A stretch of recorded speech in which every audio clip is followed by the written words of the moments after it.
Celestial blessings. My name is Helen Demetriou, and today I would like to discuss about the altar and what it means to me, what it means in general, and the energies right now are really strong.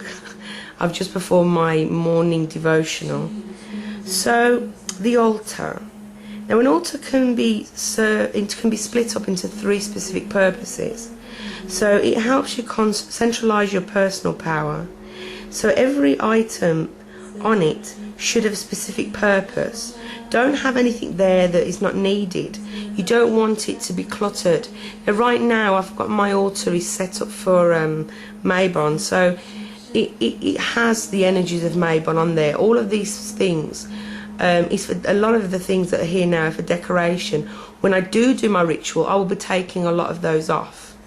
So when I turn into a working altar, it will just have the basic things that I need to use. So when your altar is not in use, then you can decorate, you can have your bits of your knickknacks and everything, but when you're working on your altar, it is best just to have the specific things that you need, nothing more. Otherwise, the energies, when you're working, gets confused, you get confused, it gets all mixed up. Now, the altar can also serve as a work table. It should be large enough to work on, like that. You're not like everything you need all stuffed on there. If you find that your altar is not big enough, you can have an additional table, which I have, because that's where I place my Book of Shadows when I'm working. And you can have this additional table to put all the other bits and pieces that you don't need on the altar at all times during the working. The altar also helps you to honor the universe and your beliefs, even when you're not physically present. So the altar, in other words, can be said that it is an example of you and your faith and all the things that you believe. And for me, I do have the things that I believe there. I have my goddess, I have angels, I have symbols of angels, crystals, these kind of things. And what basically the altar is a place to come and do your crafting, do your rituals. That you and your altar should become one being. It should reflect everything that you are on the positive side. Now, we all know that we cleanse and consecrate our altar and we dedicate it or devote it. That's completely up to you if you want to devote it. But for me, it is a place that I come that is empowered with my energies and the energies of the goddess. And it's my workplace, you know, it's my crafting. That's where things happen. And as soon as I put my hand on my altar, I am instantly in tune with the divine energies and the things that I want to do for that day. I'm not saying that we're not always in tune with the divinities, but this helps to trigger it off in your mind. Also, for me, it empowers the whole room because the energies on this altar is so powerful and it's sacred. And because I am the only one on my path, it is what I use to do my magical workings.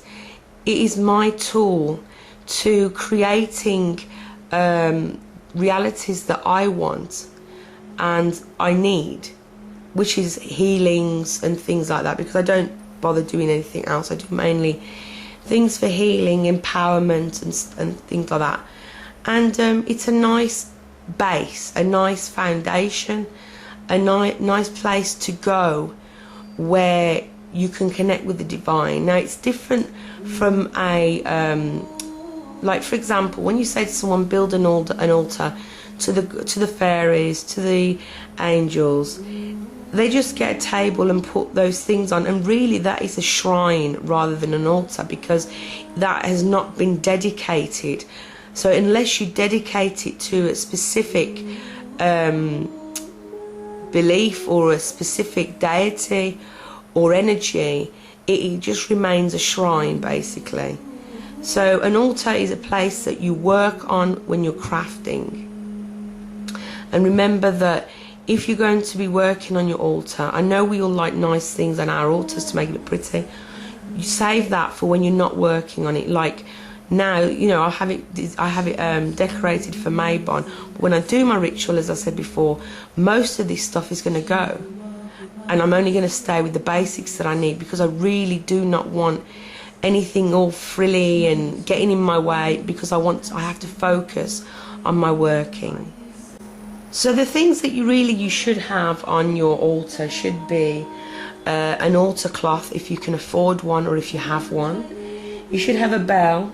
Not everybody has to work with bells, it's just an option. I have a bell, it's up to you. Your book of shadows, different kinds of candles that you're working with, candle holders. If you work with a cauldron, your cauldron, chalice, a compass, which I don't keep that on my altar. I have it in the cupboard because I need to know for the directions. I have the compass. Crystals or stones that you resonate with, or that resonate with what you're working with at the time. You can have divination tools, feathers, your incense, your holy oil or holy water, your wand. If you're Wiccan or you can have the athame, you can have your pentagram or some symbol of your faith. For me, I use this that I created myself, which is the goddess, in the symbol that I understand. You could have salt on there. So basically whatever you're using for that time, but remember, this is a sacred space. This is not a place for people to come and have fun and to, you know, gawp at what you've done and pick your things up. This is sacred. Like for me, because I have students, I've designated my ritual, my altar, so that empowers my students or my clients when they come, but when they leave, I reconsecrate it. It's a very important that you keep it sacred. This is your sacred place, your workings with the divine. Anything that is put on this altar, on your altar, is to do with the divine, so it's very sacred. So also keep it tidy and clean and free of any dust. So thank you for watching. Have a great day. Bye bye.